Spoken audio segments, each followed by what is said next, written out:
امید ہے آپ سب خیریت سے ہوں گے۔ اگر آپ نے ابھی تک ہمارا چینل سبسکرائب نہیں کیا تو اسے ابھی سبسکرائب کر لیں اور بیل آئیکن کو دبانا بالکل بھی مت بھولیں۔ شکریہ۔ نمبر 10، مجھے پیار ہوا تھا۔ مجھے پیار ہوا تھا ماہر، سعد اور اریب کے درمیان لو ٹرائینگل پر مبنی ہے۔ سعد ہمیشہ سے اپنی کزن ماہر سے محبت کرتا رہا ہے، لیکن جب وہ اس کا اعتراف کرنے میں ناکام رہتا ہے تو زندگی ایک مختلف موڑ لیتی ہے اور اریب فریم میں داخل ہوتا ہے۔ تھوڑی سی غلط فہمی کی وجہ سے معاملات ٹوٹنے لگتے ہیں اور محبت کرنے والوں کے درمیان اعتماد ٹوٹ جاتا ہے۔ اپنے والدین کی اکلوتی اولاد ہونے کے ناطے ہانیہ عامر بطور ماہر اپنے خاندان کی تمام محبتیں جمع کرتی ہے۔ وہ سادہ، معصوم اور شائستہ ہے۔ وہ پیسے اور مادی چیزوں پر محبت اور احترام کو ترجیح دیتی ہے۔ زاویار نعمان بحیثیت اریب کا تعلق ایک اعلیٰ طبقے کے گھرانے سے ہے۔ اپنے والدین کا اکلوتا بیٹا ہونے کے ناطے اسے فخر ہے۔ وہ اپنی قدر جانتا ہے اور شاندار ہے۔ اس کی انفرادیت اس سے مطالبہ کرتی ہے کہ وہ سب سے بہترین کا انتخاب کرے۔ وحاج علی بطور سعد ماہر کا کزن ہے۔ بڑے ہوتے ہی اس کے ساتھ اس کی دوستی محبت میں بدل جاتی ہے۔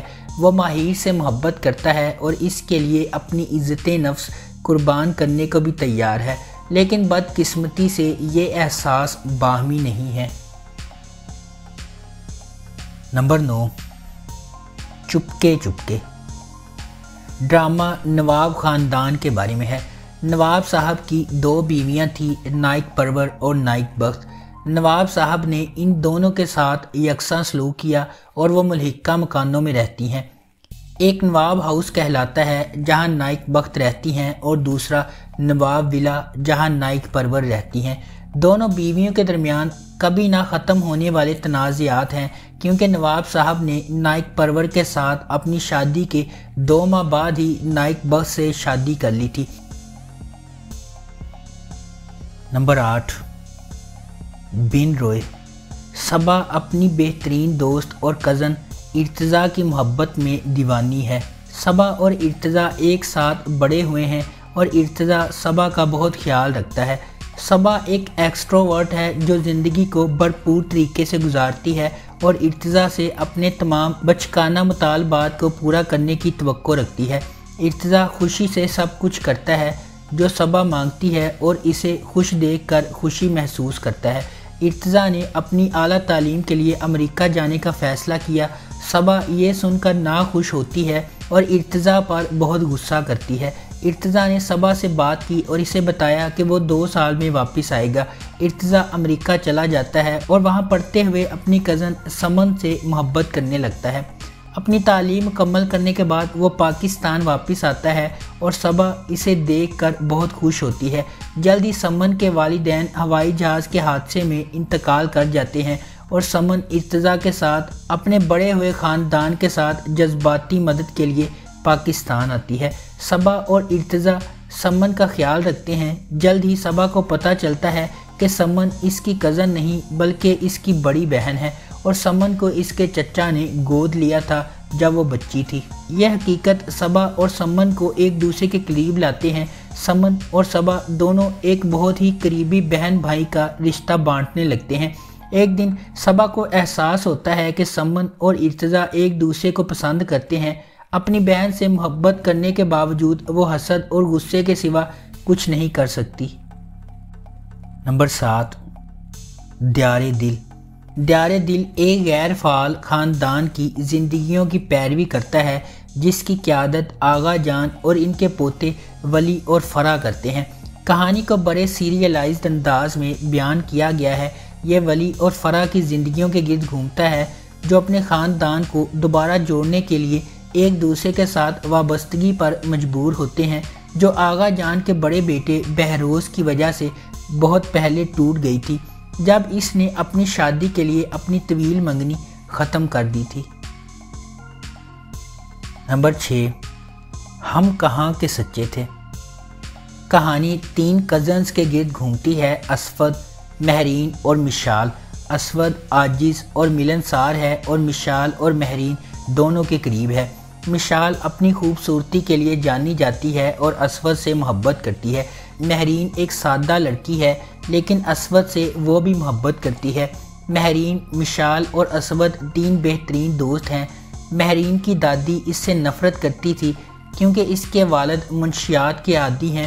ایک دن مہرین کے والد اپنی بیوی رابعہ کے ہاتھوں پکڑے جاتے ہیں، دھوکہ دہی اور منشیات خریدنے کے لیے، اس کے زیورات چرانے کے لیے۔ وہ اسے دھمکی دے کر چھوڑ دیتی ہے کہ وہ مہرین کو اپنے ساتھ لے جائے گی۔ منصور، مہرین کے والد، جو مہرین سے بہت محبت کرتے ہیں، اپنی بیٹی کے اس سے ہمیشہ کے لیے دور ہونے کے خیال کو برداشت نہیں کر پاتے اور ہیروئن کی زیادتی کی وجہ سے خودکشی کر لیتے ہیں۔ نمبر 5، صدقے تمہارے۔ صدقے تمہارے 1980 کی دہائی کے پاکستانی معاشرے پر مبنی ہے اور مصنف کی حقیقی زندگی پر لکھا گیا ہے۔ صدقے تمہارے شانو کی کہانی کی پیروی کرتا ہے۔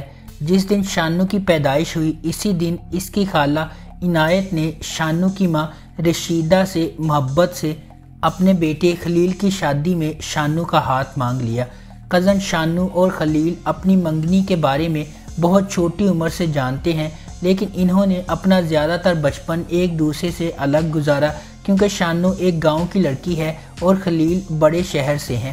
شانو بالگن کی ایک سادہ سی لڑکی ہے جو اپنی مصروفیت کو سنجیدگی سے لیتی ہے اور اپنے جذبات اکثر اپنی بہترین دوست حمیرہ کے ساتھ شیئر کرتی ہے۔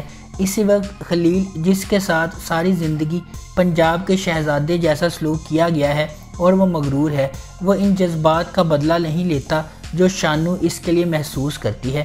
شانو خلیل سے ملنے کے لیے بے چین ہے کیونکہ دونوں نے ایک دوسرے کو کافی عرصے سے نہیں دیکھا، تاہم خلیل کو اپنی منگیتر سے ملنے میں کوئی دلچسپی نہیں ہے۔ شانو کو یہ بات پھر محسوس ہوئی، وہ اپنی دادی کے گھر سے مایوس لوٹتی ہے کیونکہ اس رات خلیل نے ایک خواب دیکھا جس میں وہ شانو کو دیکھتا ہے اور اسی وقت وہ جانے کا فیصلہ کرتا ہے۔ نمبر 4، عشق کی جلیبی۔ محمد بوٹا کیٹرنگ کے کئی دہائیوں پرانے خاندانی کاروبار کے مالک ہیں۔ اپنے دونوں بیٹوں رفاقت اور صداقت کو اپنے کاروبار کا حصہ بنانے کی ان کی خواہش ادھوری رہ جاتی ہے کیونکہ ان کے بیٹے اپنے خاندانوں سمیت بیرون ملک آباد ہیں۔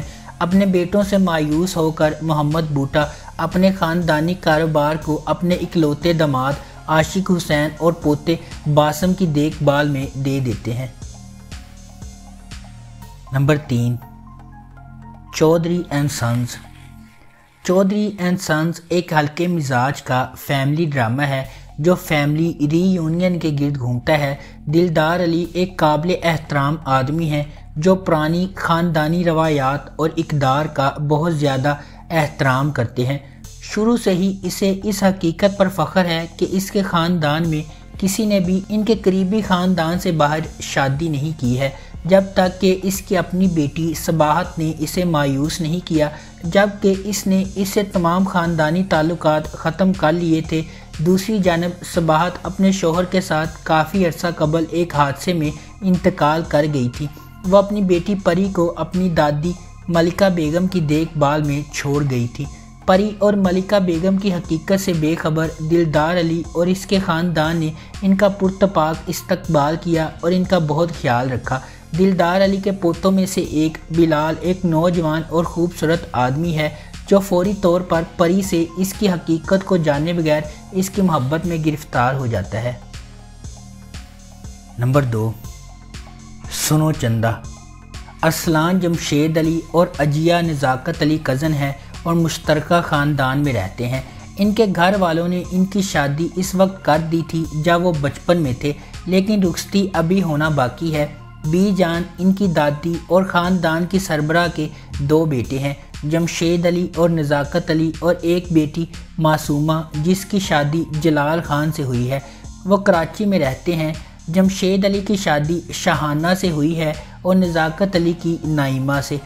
جیا کا ایک چھوٹا بھائی دانیال نزاکت علی بھی ہے جو ایک خواہش مند نیوز رپورٹر ہے۔